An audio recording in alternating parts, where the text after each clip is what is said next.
Good morning भाई, राम राम, सत श्री अकाल, जय हिंद। आप सभी का स्वागत है भाई। जैसा कि आपको पता है कि आज दो वीडियो आनी है। एक वीडियो शायद आपके अपलोड हो चुकी होगी, नहीं तो हो रही होगी, कुछ टेक्निकल इशू की वजह से थोड़ी सी लेट चल रही है। ठीक है, एक चैप्टर कल अपना हो गया था प्रोबेबिलिटी, दूसरा चैप्टर आज हम करने वाले थे pair of linear equation in two variable. ठीक है, क्या है? Pair of linear equation in two variables, दो वेरिएबल के साथ। दो वेरिएबल के साथ का मतलब है एक्स एंड वाई। ठीक है, सबसे पहले देखो क्या होता है इसके अंदर, फटाफट करेंगे। सबसे पहले जो स्टैंडर्ड फॉर्म है, क्या है? Standard form.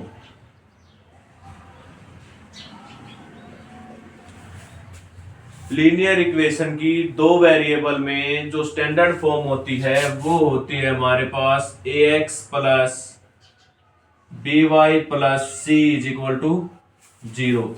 ये हमारे पास स्टैंडर्ड फॉर्म होती है। क्या होती है? स्टैंडर्ड फॉर्म होती है। ठीक है, उसके बाद हमारे पास इसमें आते हैं टाइप्स ऑफ सॉल्यूशन। देखो इसमें तीन टाइप के सॉल्यूशन होते हैं, पढ़ता है साथ साथ बताते हैं। Types of solution.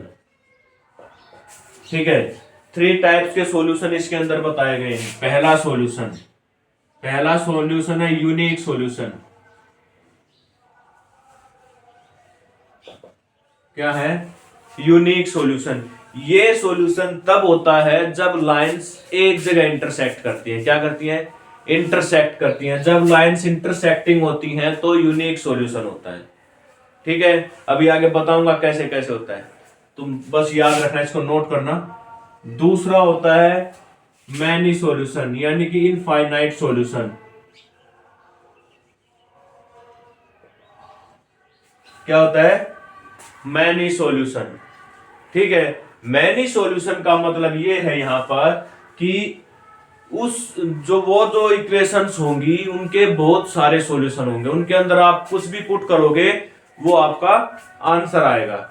ठीक है, तीसरी बात, नो सॉल्यूशन। ये नो सॉल्यूशन तब आता है जब आपके पास पैरेलल लाइंस आ जाती हैं। ठीक है, क्या आ जाती हैं? पैरेलल लाइंस आ जाती हैं, तब आपके पास क्या आता है? No solution. तो अब देखो, पहले यूनिक सॉल्यूशन के ऊपर हम लोग बात करते हैं। ठीक है, यूनिक सॉल्यूशन, मान लो आपके पास दो इक्वेशन है, 2x plus 3y is equal to 7 और दूसरी है 4x plus 6y is equal to 8। ठीक है, ये आपके पास दो इक्वेशन है। अब देखो यहां पर हम कैसे जांचेंगे कि इसके यूनिक सॉल्यूशन है, मैनी सॉल्यूशन है या कोई सॉल्यूशन नहीं है। सबसे पहले देखो जो होता है, मैं आपको बताता हूं कंडीशन। जब a1/a2 इज इक्वल टू होता है b1/b2, ठीक है, बट नॉट इक्वल टू होता है c1/c2। समझ आया आपको मैं क्या कह रहा हूं? कि a1/a2 इक्वल हो b1/b2 के, लेकिन c1/c2 इक्वल ना हो, तो ये पैरेलल लाइंस हो जाएंगी। क्या हो जाएंगी? Parallel lines. और पैरेलल लाइंस के अंदर क्या होता है? No solution. क्या होता है? No solution. ठीक है, तो यहां पर आपको दिख रहा होगा, ये हमारा a1 है, ये b1 है, ये a2 है, ये b2 है और ये c1 और c2 है। ये यहां पर कंडीशन को सेटिस्फाई कर रहे हैं पैरेलल लाइन के लिए। किसके लिए? पैरेलल लाइन के लिए। देखो 2/4 इज इक्वल टू 1/2, कट गया। दूसरी बात 3/6 इज इक्वल टू 1/2, यानी कि A1/A2 इक्वल है B1/B2 के, लेकिन जो C1/C2 है वो हमारा है 7/8, ये इक्वल नहीं है। क्या है? ये इक्वल नहीं है। और अगर ये इक्वल नहीं है तो ये इस कंडीशन को फुलफिल कर रहा है, और अगर ये इस कंडीशन को फुलफिल कर रहा है तो ये पैरेलल लाइंस है, और पैरेलल लाइंस के अंदर कोई भी सॉल्यूशन नहीं होता है। ये हो गए हमारा पहले वाला। अब इसके बाद हम आते हैं आपके पास, हम उल्टे चल पड़े, ये नो सॉल्यूशन हो गया, ठीक है। ये थर्ड कंडीशन हुई हमारे पास। अब मान लो A1/A2 B1/B2 तो पहले से इक्वल था, मान लो यहां पर भी ये इक्वल हो जाए। क्या हो जाए? इक्वल हो जाए। अगर ये इस तरीके से इक्वल हो जाता है तो हम कहेंगे इनफाइनाइट मैनी सॉल्यूशन। क्या कहेंगे? Many solution. और जब इनफाइनाइट मैनी सॉल्यूशन होते हैं तो वो लाइंस कोइंसाइड होती है। क्या होती है? Coincide lines.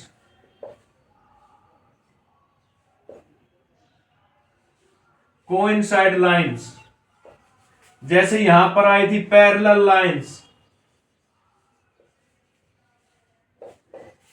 ठीक है। अब देखो, अगर यहां पर मैं लिख दूं 1/1 और ये 2, ठीक है, तो अब देखो यहां से आपको पता चल रहा है A1/A2 इज इक्वल टू 2/4, यानी कि 1/2, ठीक है। यहां पर B1/B2 आपको पता चल रहा है सेम एज 3/6, क्या आएगा? 1/2। अब देखो यहां पर C1/C2, ये भी क्या है?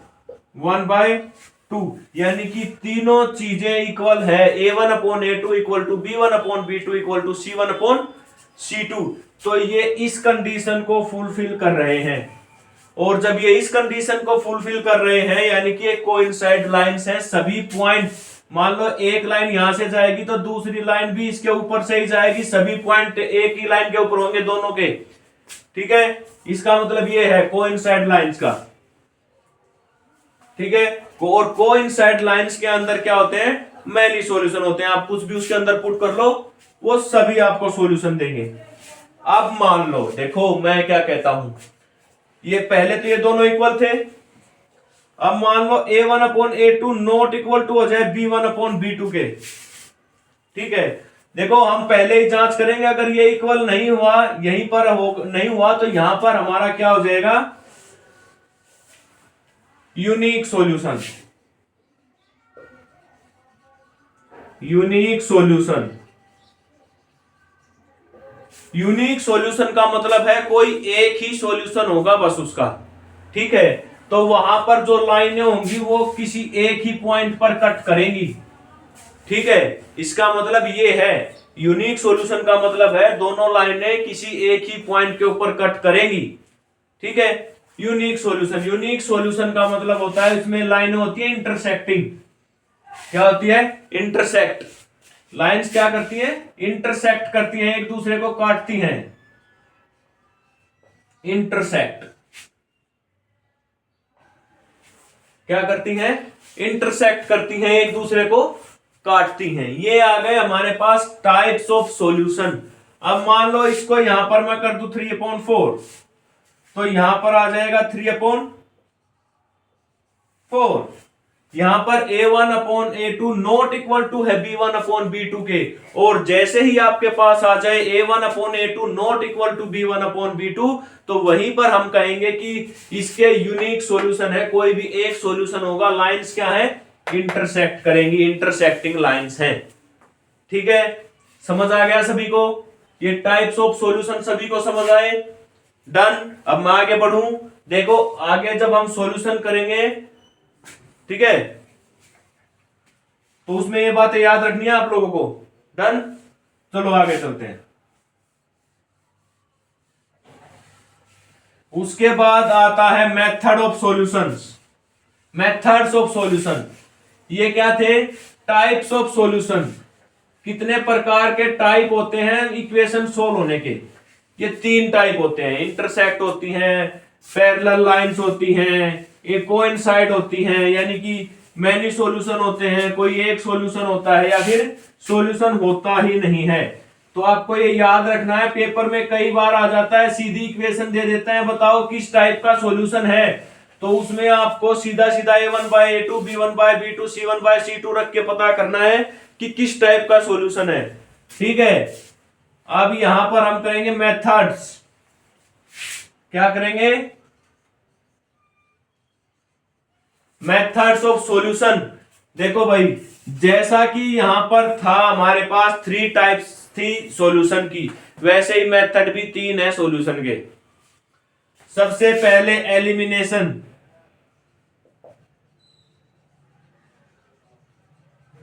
क्या है?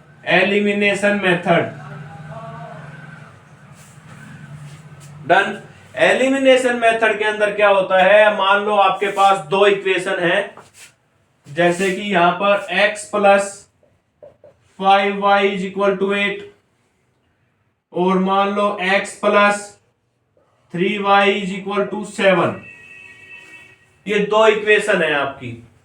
अब जब ये 2 इक्वेशन है और अगर हमें एलिमिनेशन मेथड लगाना है तो वो एलिमिनेशन मेथड क्या लगेगा, डायरेक्ट हो जाएगा, सबट्रैक्ट ये नीचे से।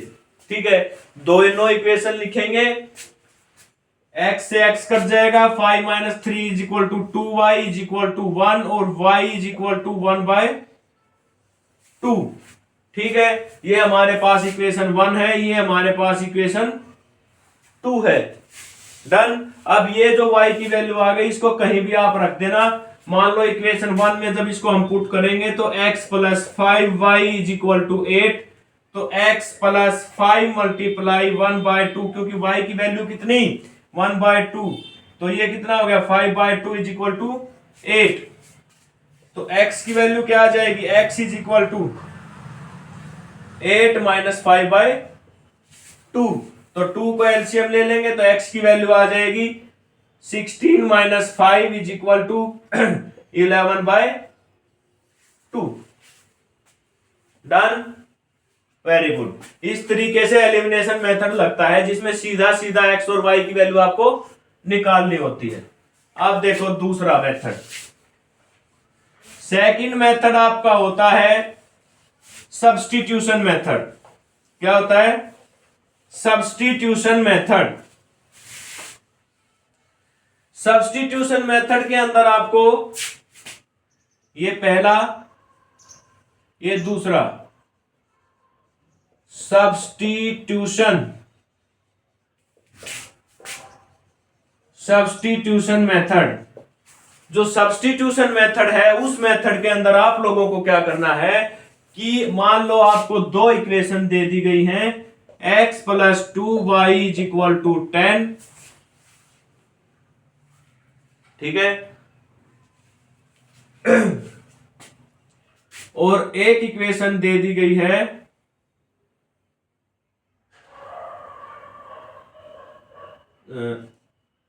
2y plus y, sorry 2x plus y is equal to 8। ये आप लोगों के पास 2 इक्वेशन आ गई हैं। अब कहता है इसको सब्स्टिट्यूशन मेथड से x और y की वैल्यू पता करो। ठीक है, या सोल्व करो।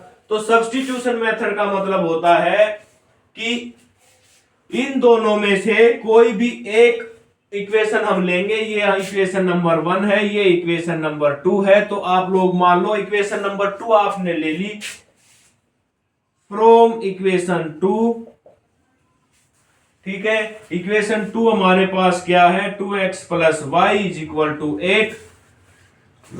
तो यहां पर हम क्या करेंगे,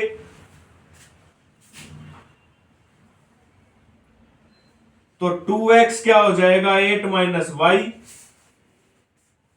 और x क्या हो जाएगा 8 माइनस वाई अपॉन 2। ये हमारे पास x की वैल्यू आ गई और ये इक्वेशन नंबर 3 हो गई। ठीक है, अब इस x की वैल्यू को, जो इक्वेशन नंबर 3 है, इसको इक्वेशन नंबर 1 में हम पुट कर देंगे। ठीक है, सॉल्यूशन बता रहा हूं भाई। देखो यहां पर क्या हो गया, अब इक्वेशन 1 से, इक्वेशन 1 क्या थी, x plus 2y is equal to 10, ये थी हमारी इक्वेशन। अब इसमें जब x की वैल्यू है 8 minus Y upon 2 plus 2y equal to 10, जब इसको पुट किया, क्या किया, इसको पुट किया, तो यहां पर एलसीएम आया 2, 8 माइनस वाई माइनस 2 टू जा 4y, sorry plus, is equal to 10। ठीक है, अब यहां से हो गया 8 माइनस वाई प्लस 4y, ये 2 यहां पर डिवाइड में था, उधर जाके मल्टीप्लाई हो गया 20। डन। ये माइनस का, ये प्लस का, ये 8 यहां पर प्लस का है, उधर जाके माइनस का हो जाएगा, और 4 minus 1 3y is equal to 12, y is equal to 12 upon 3, 3 4 जा, तो y की वैल्यू क्या आ गई, 4। डन। y की वैल्यू क्या आ गई, 4। उसके बाद, ठीक है, उसके बाद देखो ये जो y की वैल्यू है, इसको इक्वेशन नंबर 3 में पुट कर देंगे। क्या करेंगे, put this value, put y is equal to 4 in equation 3। क्या करेंगे, पुट इट इन इक्वेशन 3, और जब हम इसको इस इक्वेशन में पुट करेंगे तो x is equal to 8 minus Y upon 2, तो जो 8 माइनस 4 अपॉन 2 है, ये 4/2, यानी कि 4, 2 टू जा 4, तो x की वैल्यू कितनी आ गई, 2। इस तरीके से निकालना, वैल्यू को सब्स्टिट्यूट करना, पुट करना, वो कहलाता है सब्स्टिट्यूशन मेथड। सभी ने देखा, सभी को समझ आया होगा। पहले इक्वेशन, किसी भी एक इक्वेशन को उठा लेना, इक्वेशन 2 को उठाया, यहां पर x की वैल्यू निकाली, उस x की वैल्यू को इक्वेशन 1 में पुट किया, 1 में पुट करके y की वैल्यू निकाली, और y की वैल्यू को इक्वेशन 3 में पुट करके x की वैल्यू निकाल दी। ठीक है, दोनों मेथड आप लोगों को समझ में आ गए, वेरी गुड। अब हम आगे बढ़ते हैं तीसरे मेथड, जो कि ग्राफिकल मेथड है। क्या है, ग्राफिकल, ग्राफ के ऊपर आपको शो करना है। ग्राफ के ऊपर शो करने को, मान लो आपके पास दो इक्वेशन है, क्या है, मान लो आपके पास दो इक्वेशन हैं,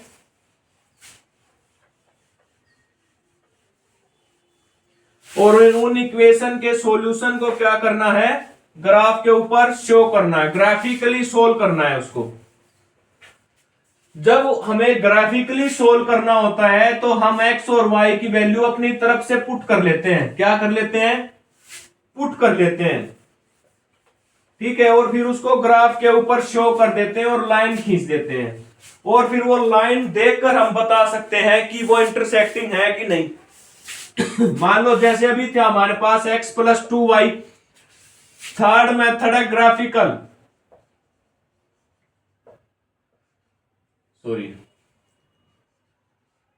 graphical method,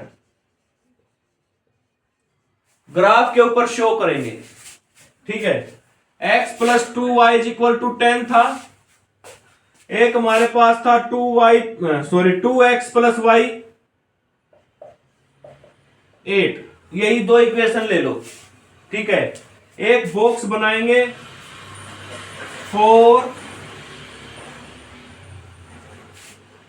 equation 1, equation number 1 के लिए एक बॉक्स बनाएंगे यहां पर।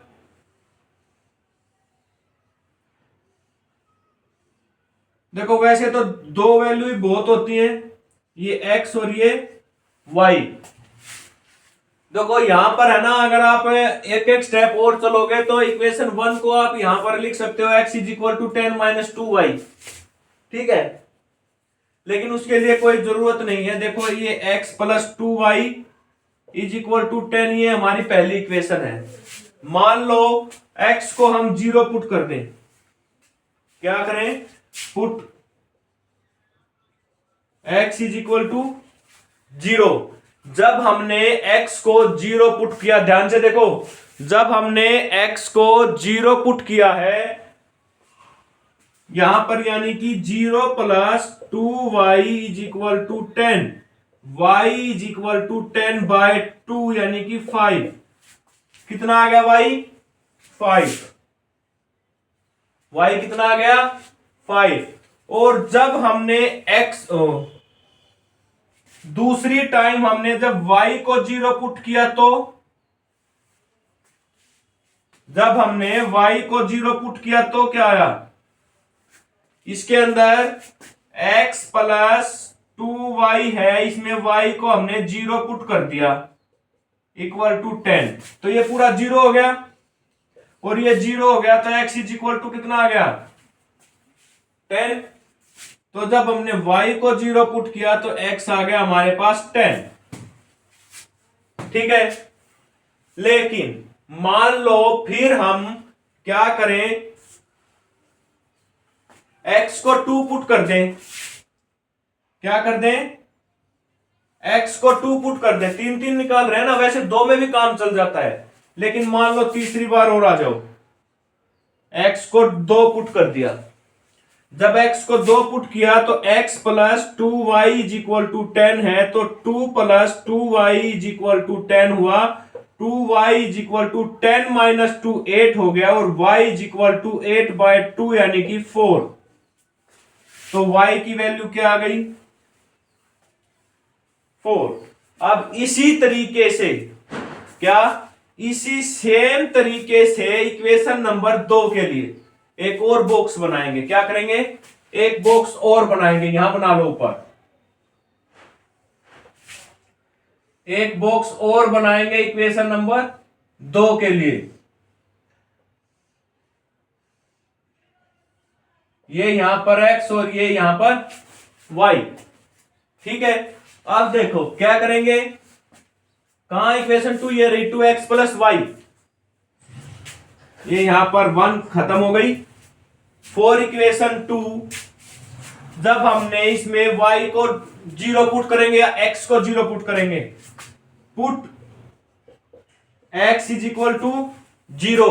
जब x को 0 पुट किया तो 2x plus y is equal to 8, तो x को जब 0 पुट किया तो ये 0 हो गया, तो y इज इक्वल टू 8 आ गया। क्या आ गया? 8 आ गया। जब x को 0 पुट किया तो y 8। ठीक है, लेकिन put y is equal to 0, जब y को 0 पुट किया तो यहां पर दो, देखो ये रही, यहां जो 2y plus 2x plus y is equal to 8, और y को 0 पुट कर दिया तो 2x is equal to 8, x is equal to 8/2 यानी कि 4। जब y को 0 पुट किया तो x आया 4। कितना आया? 4। अब मान लो x को ही 2 पुट कर दें। क्या कर दें? x को 2 पुट कर दें। जब x को 2 पुट किया, यहां पर ये रहा, तो 2y, अरे यार ये हर बार भाई, 2x plus y is equal to 8 है, x को 2 पुट कर दिया तो 2 2 जा 4 plus y is equal to 8, y is equal to 8 minus 4। कितना आ गया? 4। कितना आ गया? 4।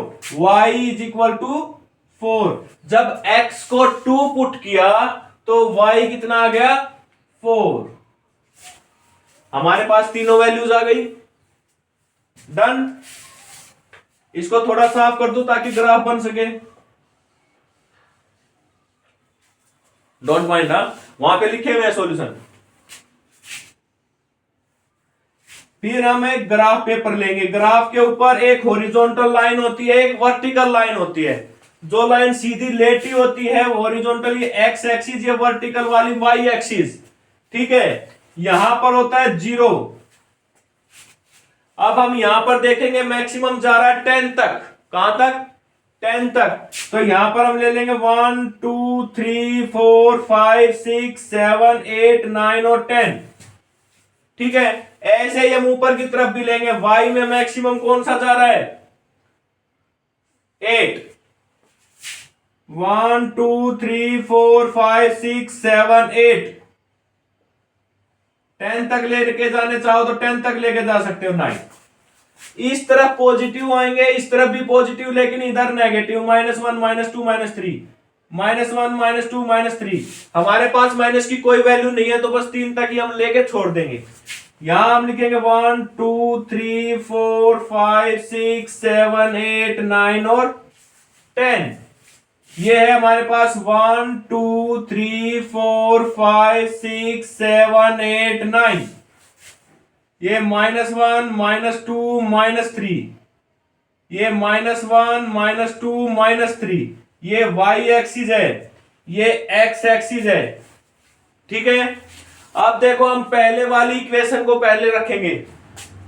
x को 0 रखा, y 5 आ गया। 0 यहां पर है, y 5 यहां पर है। ये पॉइंट, इस पॉइंट को लिख देंगे 0 5।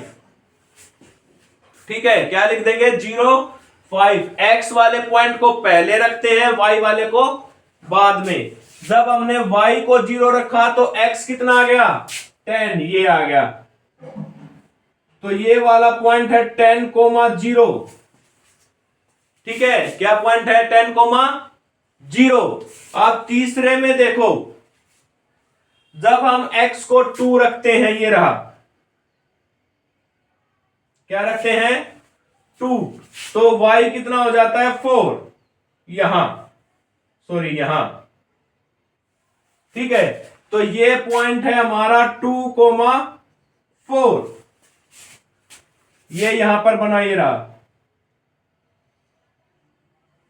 ठीक है, अब जब इसकी हम लाइन खींचेंगे, देखो स्ट्रेट लाइन खींचनी, हमें ग्राफ दिखाते हुए, ये नहीं खींचना।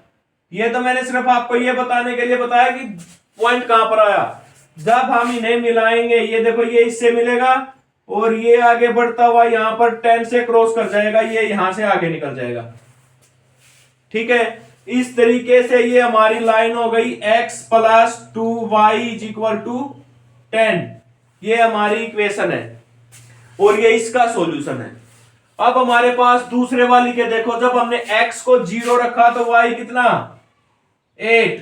तो ये 0,8 की पॉइंट है। ठीक है, उसके बाद जब हमने y को 0 रखा तो x 4, ये रहा।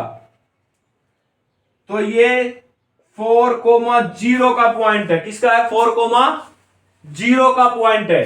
तीसरे में देखो, जब हमने x को 2 रखा, y 4, सेम पॉइंट आ गया, ये रहा। ठीक है, 2,4। अब जब हम इन्हें मिलाएंगे तो ये इस तरीके से काटती हुई जाएगी आगे इसको। ठीक है, क्या हो गया?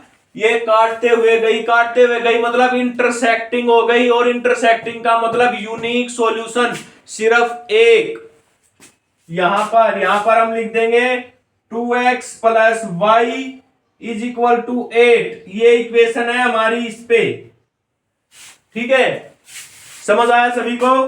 तो इस तरीके से हम ग्राफिकली शो करेंगे। क्या करेंगे?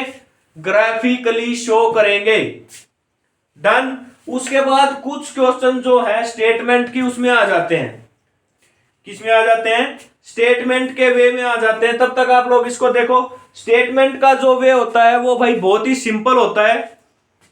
ठीक है, स्टेटमेंट वे में क्या चलता है कि आपको एक स्टेटमेंट देगा, कहेगा कि रोहन ने अपने बेटे को कहा, रोहन सेड टू हर सन, अपने बेटे से कहा कि जब, या आज से 7 years ago, 7 साल पहले जो रोहन था वो अपने बेटे की उम्र का 7 गुना था, यानी 7 टाइम्स थी। उसकी एज कितनी थी? 7 टाइम्स। इनको मिटा दूं? ठीक है, 7 टाइम्स थी उसकी एज। लेकिन आगे कहता है कि अब से 3 साल बाद, क्या? अब से प्रेजेंट एज से 3 साल बाद जो है, जो रोहन है वो अपने बेटे की उम्र से 3 गुना है, 3 टाइम्स उसकी एज जो है कितनी है, 3 टाइम्स है। तो उन दोनों की प्रेजेंट एज बताओ। और अगर वो आपसे प्रेजेंट एज ना पूछे तो ग्राफिकली और थ्योरेटिकली जो आपकी इक्वेशन होंगी वो आपसे पूछेगा। ग्राफिकली ऐसे सॉल्यूशन होगा और जो इक्वेशंस बन जाएंगी वो वैसी बन जाएंगी एक्स माइनस वाली। वो मैं दिखाता हूं रुको तुम्हें, प्रैक्टिकल वाली। ठीक है, यहां तक सबको समझ आ गया। तो सबसे पहले क्या करेंगे, उसने कहा है कि रोहन अपने पुत्र यानी अपने बेटे सन से 7 साल पहले उसकी उम्र 7 टाइम्स थी, अपने बेटे से कितनी थी, 7 टाइम्स थी। और आज से 3 साल बाद यानी कि प्रेजेंट एज से 3 साल बाद क्या उसकी उम्र जो है वो अपने बेटे से 3 गुना होगी।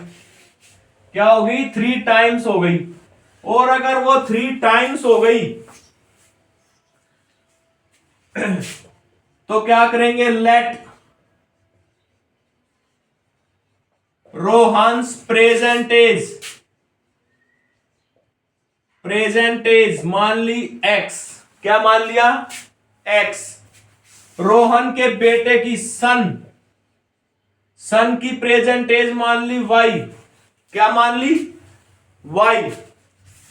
अब देखो, according to question 7 years ago, 7 साल पहले, आज इसकी उम्र एक्स साल है तो 7 साल पहले कितनी थी, एक्स माइनस 7 इक्वल टू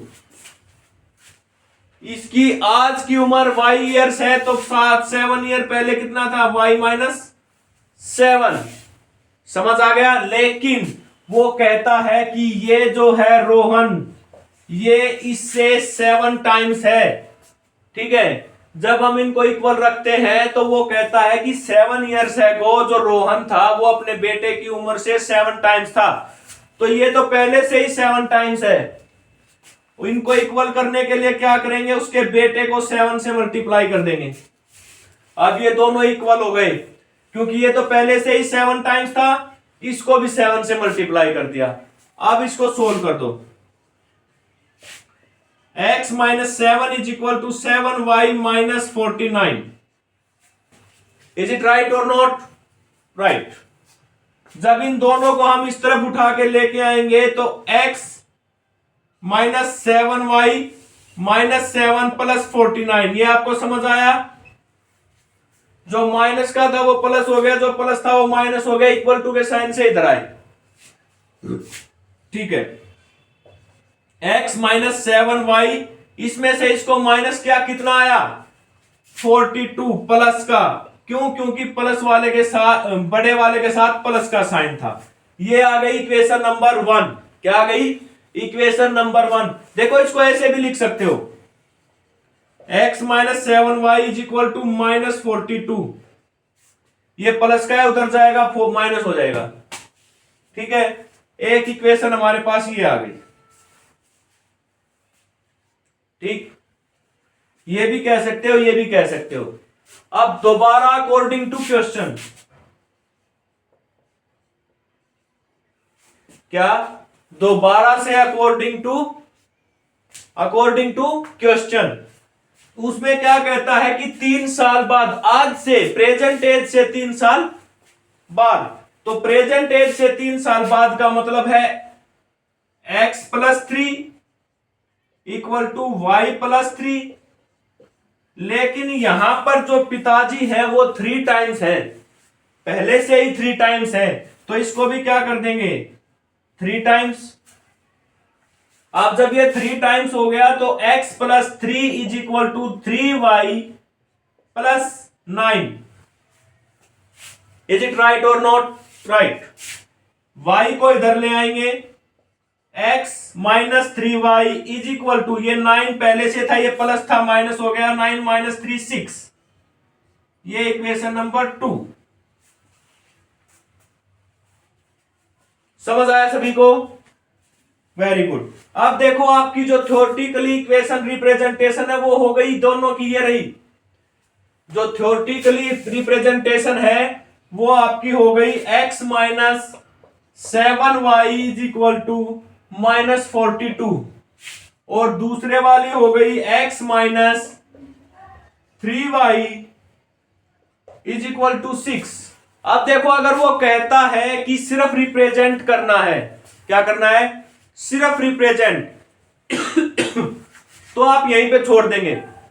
लेकिन अगर वो कहता है कि उनकी प्रेजेंट एज बताओ, ठीक है, हालांकि ऐसा शायद थर्ड चैप्टर में नहीं कह रहा है लेकिन मैं फिर भी एक स्टेप आगे बताता हूं। अगर वो कहता है कि बताओ तो यहां पर आपको एलिमिनेशन मेथड लगा देना है और जब आप एलिमिनेशन मेथड लगाओगे और इनको सब्ट्रैक्ट करोगे तो माइनस वाले प्लस हो जाएंगे, प्लस वाले माइनस हो जाएंगे, x से x कट जाएगा, 7 माइनस का 3 प्लस का तो माइनस के 4y इज इक्वल टू -48। यहां माइनस से माइनस कैंसल आउट हो जाएगा, y is equal to 48/4, 12 years. ये बेटे की उम्र है, प्रेजेंट एज, सन की प्रेजेंट एज हमने y मानी थी, y 12 ईयर्स आ गई, ठीक है। और अगर y 12 ईयर्स है तो इनमें से किसी भी इक्वेशन में y की वैल्यू रख देना, x की वैल्यू आ जाएगी। देखो मान लो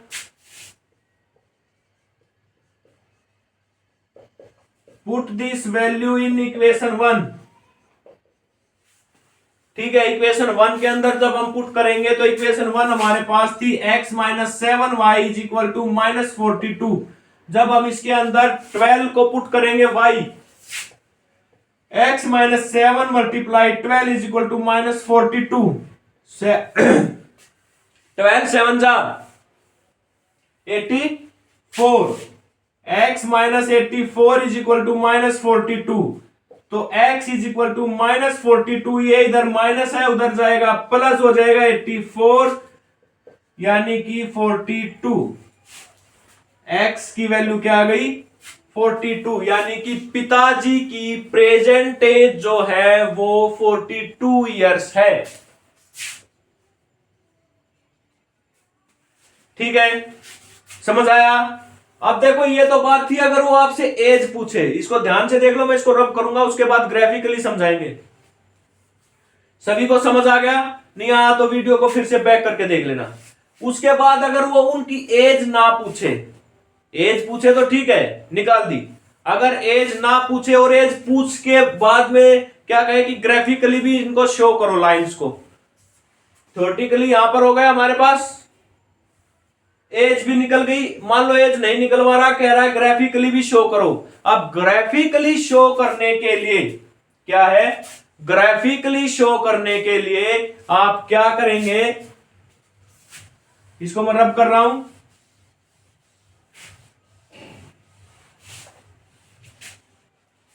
ग्राफिकली शो करने के लिए देखो ये हमारे पास इक्वेशन आ गई थी x, ये पहले वाली थी, ये दूसरे वाली थी, ठीक है। अब वो कह रहा है कि इनको ग्राफिकली भी सोल्व करो, क्या करो, ग्राफिकली। अब देखो ग्राफिकली करने में कोई बड़ी बात नहीं है, क्या नहीं है, कोई बड़ी बात नहीं है, वही बॉक्सेस बनाएंगे, दो इक्वेशन है, दो बॉक्स बनाएंगे और दो दो वैल्यू ही काफी होती हैं, x y। पहली इक्वेशन के लिए जब हमने x को 0 पुट कर दिया, क्या किया, x को 0 पुट किया, जब x को 0 पुट किया तो जब x तो 0 हो गया, -7y is equal to -42, minus से माइनस कट गया, y इज इक्वल टू 42/7 यानी कि 6, 7 6 जा 42। ये समझ आ गया। अब देखो अगर हम y को 0 पुट करते हैं ना, क्या करते हैं, y को 0 पुट करते हैं तो यहां पर इसकी वैल्यू -42 आ जाएगी और बहुत बड़ी हो जाएगी आपके लिए। तो इसको माइनस पुट ना करते हुए या तो 7 पुट कर लो या 5 पुट कर लो। मान लो हमने y को 7 पुट कर दिया। क्या कर दिया? y को जब 7 पुट किया तो x इज इक्वल टू -42। देखो इसको 7 7 जा 49 और ये इधर पर माइनस का है तो उधर जाके प्लस हो जाएगा। 49 इज इक्वल टू 7। ठीक है, तो x की वैल्यू भी क्या आ गई? 7। 7 एक ऐसा पॉइंट आया जहां पर अगर y को हम 7 रखते हैं तो x की वैल्यू भी क्या आ गई? 7 आ गई। अब देखो दूसरे वाली इक्वेशन में, दूसरे वाली इक्वेशन है अगर x को 0 पुट कर दिया। क्या कर दिया? x को 0 पुट कर दिया तो -3y is equal to 6, y is equal to 6/3। ये इधर माइनस है 2 तो ये -2 आ गया। क्या आ गया? -2। ये लो एक माइनस का भी हो जाएगा आपका। और अब अगर y को 0 पुट कर दें, क्या करें? Put y is equal to 0। ये आपको लिखना है, मैं स्पेस कम होने की वजह से नहीं लिख पा रहा हूं। अगर यहां पर y को 0 पुट कर दिया तो x इज इक्वल टू, ये तो पूरा 0 हो गया, 6। तो x कितना आ गया? 6 आ गया। अब इसको हम ग्राफ के ऊपर रिप्रेजेंट कर सकते हैं। क्या करेंगे? पीछे वाले की तरह आपको ग्राफ मिलेगा पेपर में, उस ग्राफ के ऊपर आपको हॉरिजॉन्टल और वर्टिकल लाइंस दिखेंगी, उनके ऊपर आपको पेंसिल से बना लेना है। ये बीच में जो पॉइंट है 0 होता है, ये y एक्सिस, ये x एक्सिस। ठीक है, इधर भी ये x एक्सिस और ये y एक्सिस।